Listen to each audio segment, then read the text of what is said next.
Directo América de France 24, muchísimas gracias por elegirnos para estar informados. Yo soy Rosa Pérez Masdeu, vamos con las noticias. Zelensky presenta el nuevo plan de 20 puntos negociado con Estados Unidos que no veta la entrada de Kiev a la OTAN, garantiza la defensa occidental para Ucrania y pide congelar la actual línea de frente en el Donbass. El Kremlin dice que ha recibido la propuesta. Ante un Consejo de Seguridad de la ONU reunido de urgencia, el representante de Caracas denuncia el bloqueo naval de Estados Unidos como la mayor extorsión de la historia de Venezuela. Beijing y Moscú acusan a Washington de violar la soberanía de Latinoamérica.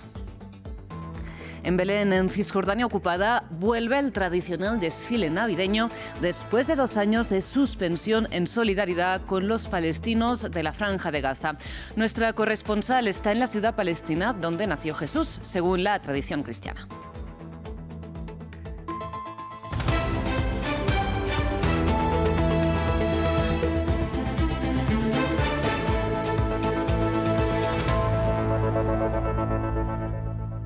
Empezamos con noticias de la guerra en Ucrania porque el presidente ucraniano Volodymyr Zelensky reveló un nuevo plan de 20 puntos para poner fin al conflicto que habría sido acordado en Miami con los representantes estadounidenses y que, sin embargo, no contempla ninguna de las principales exigencias rusas.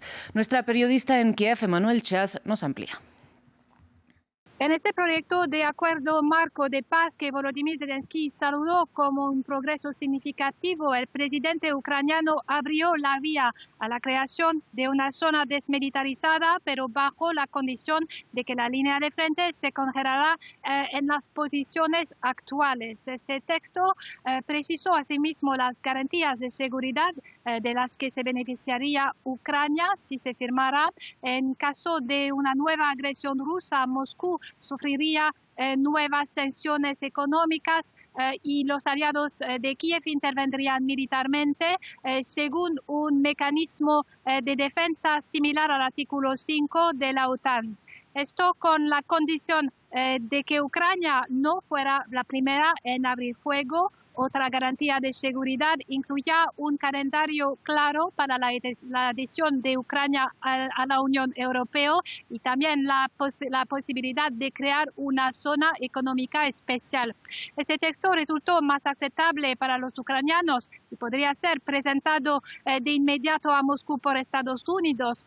Pero nada aquí indica por el momento que Moscú lo aceptara. Durante su conferencia de prensa anual, Vladimir Putin de hecho advirtió que planeaba continuar sus objetivos en Ucrania por la vía militar si sus demandas no se aceptaban diplomáticamente.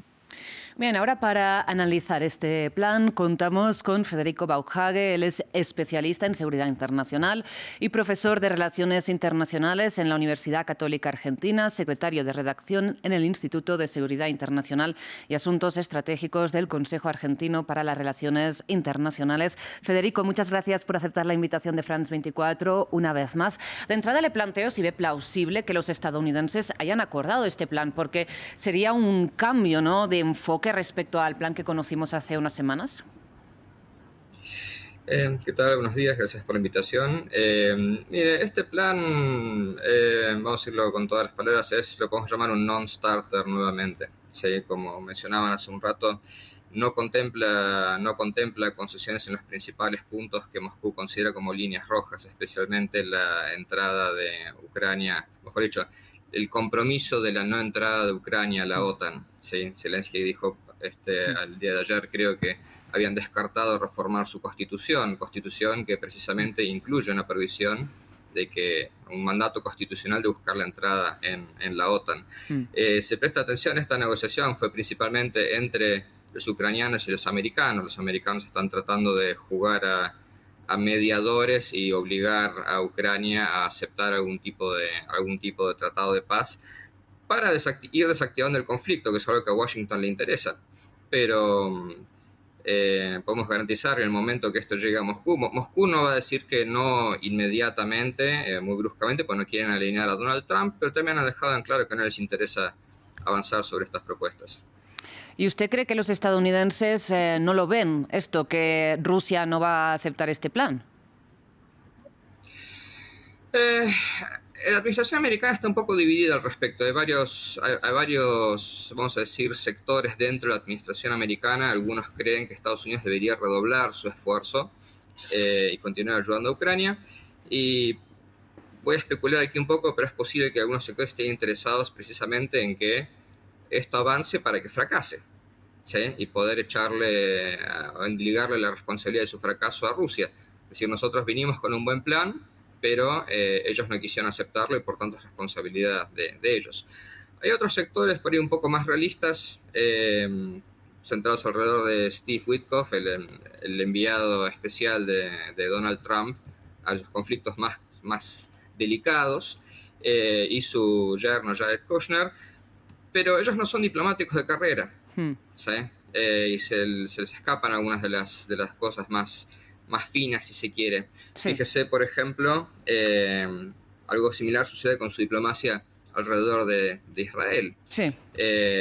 Tienen por ahí buenos instintos y la noción de que es necesario hacer concesiones para llegar a algún tipo de acuerdo con el enemigo, pero se les escapan por ahí los detalles más prácticos de cómo implementarlo y las complejidades de los temas de fondo. Fíjese, los rusos han nombrado un enviado parecido para que interactúe con ellos, pero no son diplomáticos. Claro, y Jared Kushner ni siquiera tiene un cargo oficial en la administración, ¿no? Más allá de ser el yerno de Donald Trump. Usted decía que este plan es un non-starter, pero le pregunto para usted, ¿hay un movimiento en Kiev respecto al no exigir ya la retirada de las tropas rusas en el Donbass? Porque ahí Zelensky, digamos, bueno, o este plan contempla una congelación de la actual línea de frente. Sí, a ver, si nos fijamos en las distintas propuestas que han ido surgiendo a lo largo de estos años, la posición de Kiev forzosamente se ha tenido que correr más en dirección a lo que pretende Rusia, dadas las realidades en el terreno. ¿Sí? Ellos no consideran realistamente que puedan recuperar el territorio ocupado y por lo tanto están intentando concentrarse en detener el conflicto. Ahora, ¿a quién le interesa un cese el fuego? ¿A quién le interesa detener el conflicto? Al lado que está perdiendo la guerra. Claro. ¿Sí? Y dado el tiempo que ha pasado y el costo de la guerra, las exigencias de Rusia se han ido corriendo más en su dirección, o sea, se han endurecido. Es un fenómeno habitual durante las guerras, especialmente guerras prolongadas, que sienten que necesitan hacer exigencias más duras para justificar el sacrificio hecho. El principal punto es y va a seguir siendo la no entrada de Ucrania en la OTAN. Sí. Y se fija, este plan que proponen, nuevamente hablan de garantías de seguridad. O sea, no hablan de entrar en la OTAN, pero hablan de algo que es equivalente a la entrada de Ucrania en la OTAN, que es garantías de seguridad equivalentes o superiores al artículo 5 de la OTAN. Por eso digo que es un non-starter para Moscú. Federico, pues muchísimas gracias por habernos ayudado a analizar este plan de 20 puntos que veremos si tiene, digamos, algún tipo de resultado en estas negociaciones diplomáticas y supone algún tipo de cambio. Muchísimas gracias. A usted, gracias. En noticias relacionadas, el Tribunal Supremo de Donetsk, controlado, como saben, por las autoridades rusas, condenó a un ciudadano colombiano a 19 años de cárcel por participar como mercenario en un conflicto armado del lado ucraniano, lógicamente, según comunicó la Fiscalía General de Rusia. Este mismo diciembre ya fueron condenados un británico y un checo a 13 años de prisión. En noviembre, otros 2 colombianos también a 13 años. Y en octubre de 2024, un estadounidense de 70 años de edad recibió 6 años y 10 meses de cárcel. Óscar Mauricio Blanco López. Cambiamos de tema. El Consejo de Seguridad de la ONU se reunió de urgencia y ahí el representante de Caracas ante las Naciones Unidas denunció el bloqueo naval estadounidense como la mayor extorsión de la historia de Venezuela y aseguró que Washington quiere someter a toda América Latina a sus intereses. Una denuncia a la que se sumaron Beijing y Moscú. Mientras, el embajador de Estados Unidos ante las Naciones Unidas defendió las represalias contra Nicolás Maduro. Venezuela cosecha apoyos en la ONU, en medio de las presiones de Estados Unidos. En el Consejo de Seguridad, Rusia consideró al país sudamericano como un aliado. Desde hace varios meses, el mundo entero ha tenido la oportunidad de observar cómo Estados Unidos continúa fomentando las tensiones en torno a la nación amiga de Venezuela, con el pretexto de combatir el narcotráfico y la amenaza terrorista. Por su parte, China cuestionó a Estados Unidos por el despliegue militar en el Caribe y las sanciones a buques petroleros venezolanos. El gigante asiático acusó a Washington de interferir en la soberanía de los países de América Latina. Las acciones de Estados Unidos vulneran gravemente la soberanía, la seguridad y los derechos e intereses legítimos de los países. Violan gravemente la Carta de Naciones Unidas y el derecho internacional y amenazan la paz y seguridad en América Latina y el Caribe. Estados Unidos respondió y apuntó contra el mandatario venezolano Nicolás Maduro. Estados Unidos impondrá y aplicará sanciones al máximo para privar a Maduro de los recursos que utiliza para financiar al Cártel de los Soles, al que Estados Unidos ha designado como organización terrorista extranjera.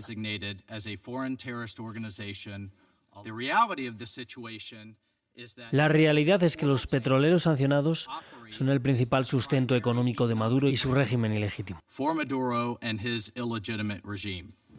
Y Nicolás Maduro destacó el apoyo en la ONU. Ustedes ven esta conducta extraña de piratería que hoy está siendo denunciada en el Consejo de Naciones Unidas. El Consejo de Seguridad está dándonos un apoyo abrumador a Venezuela y el derecho a la libre navegabilidad, al libre comercio. En paralelo, en Caracas, la Asamblea Nacional aprobó definitivamente una ley que busca garantizar el libre comercio y la navegación frente a las sanciones impuestas por la Casa Blanca. La normativa también incluye penas de hasta 20 años de prisión para quienes apoyen los bloqueos estadounidenses. Queda aprobada la ley por unanimidad. Cambiamos de tema, vamos a Brasil, porque el expresidente Jair Bolsonaro salió de la cárcel para ingresar al hospital tras ser autorizado por el juez de la Corte Suprema, Alexander de Moraes. Se trata de la primera vez que el exmandatario, condenado a 27 años de cárcel por intento de golpe de Estado, abandona el centro penitenciario. La duración de su hospitalización no ha sido revelada a la prensa, por lo menos. Sin embargo, el motivo es una nueva cirugía por una hernia que sería consecuencia todavía del tiroteo del que fue víctima en 2018. De Brasil, vamos a la Franja de Gaza porque Israel acusa a Hamás de violar el cese el fuego debido a que un soldado israelí resultó herido en una explosión en Rafah, en el sur de la enclave. Bien, las Fuerzas Armadas de Israel piden que el grupo armado palestino debe ceñirse a lo acordado en el acuerdo de paz de Trump. Sin embargo, Hamás asegura que fueron bombas dejadas por el ejército israelí las que hirieron al soldado. Recordemos que este martes el ministro de Defensa de Israel, Israel Katz, aseguró que nunca se van a retirar del enclave, lo que incumpliría también el pacto mediado por Estados Unidos. Y desde que entró en vigor precisamente la tregua a principios de octubre, Israel ha matado a más de 300 personas en la Franja de Gaza, según las autoridades gazatíes. Cerramos también en Medio Oriente. En Belén, en Cisjordania ocupada, ha vuelto el tradicional desfile de Navidad después de 2 años de suspensión, precisamente en solidaridad con los palestinos de la Franja de Gaza. Nuestra corresponsal, Yanira Gómez Muñoz, está en esta ciudad palestina donde, según la tradición cristiana, nació Jesús en estas fechas. Hacía 2 años que esta icónica plaza del pesebre de Belén no lucía este árbol ni acogía a tanta gente un 24 de diciembre. La ciudad no había querido decorar o celebrar la Navidad ante la masacre israelí en Gaza. Era una muestra de solidaridad con sus hermanos palestinos. En este tiempo a Belén tampoco han venido peregrinos ni turistas extranjeros. Los que han venido hoy son una minoría. Apenas hemos visto un grupo de India, de Rusia, Irlanda, de España. La mayoría del público a mis espaldas son habitantes cristianos y musulmanes locales. Pese a todo, hoy ha vuelto el sonido de las gaitas de los scouts que han estado marchando toda la mañana por las calles y la sensación en los rostros es de estar viviendo una jornada especial, de un momento de necesidad de recuperar esperanza y algo de vitalidad, aún a sabiendas de que la violencia continúa. Por ejemplo, hay puestos callejeros de comida, globos para los niños, gorros de Navidad, y es que es el día en el que Belén más significa para muchos cristianos a lo largo y ancho del mundo. Aquí se cree que nació Jesús hace más de 2000 años en una gruta bajo la basílica que pueden ver al fondo. Esta tarde habrá recitales de villancicos y canciones navideñas, aunque el acto más importante será justo antes de la medianoche, cuando la máxima autoridad católica en Tierra Santa, Pier Battista Pizzaballa, presidirá la misa de Nochebuena. Hasta aquí las noticias. Muchísimas gracias por su atención. Enseguida regresamos con más.